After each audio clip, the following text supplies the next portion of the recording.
ఆయన రాజా అని ఏదో బూతులు మాట్లాడంటున్నారు. అయ్యా ఇవాళ ఆయన ఎవరండి? మన స్పీకర్ గారు చింతకాయల వంకాయల చింతకాయల అయ్యన్న పాత్రుడు గారు ఏం మాట్లాడండి దుంపదేగా. పచ్చి బూతులే కదండి జగన్మోహన్ రెడ్డి గారిని, నన్ను, రోజాని ఎన్ని బూతులు ఇచ్చాయండి మహానుభావుడు.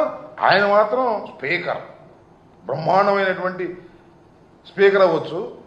పోసానికి కృష్ణమూర్తి ఏమైనా తిట్టాడు లోపలేసి 15 ఏళ్ళు తిప్పుతున్నారు. ఏం పోయే కాలం వచ్చింది, ప్రజలు గమనించట్లేదా అని అడుగుతా ఉన్నా.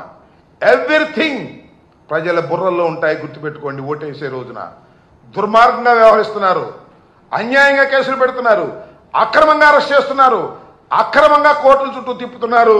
దీనికి మూల్యం చెల్లించక తప్పదు. ఎవరు అందరికన్నా ముందు మూల్యం చెల్లించాల్సింది అదే మన జనసేన అధిపతి పవన్ కళ్యాణ్ కాదు, అదే చంద్రబాబు కూడా కాదు, లోకేష్.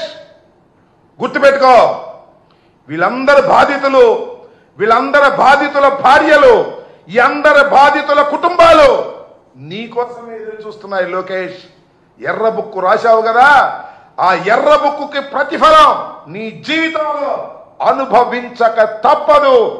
గుర్తుపెట్టుకోమని మనం చేస్తున్నా. ఇవాళ నేను పెద్దవాడిని చెబుతున్నా, ఇంకా 4 years ఆగబ్బాయి బ్రదర్, 4 years ఇంకెక్కువ అవసరంలా.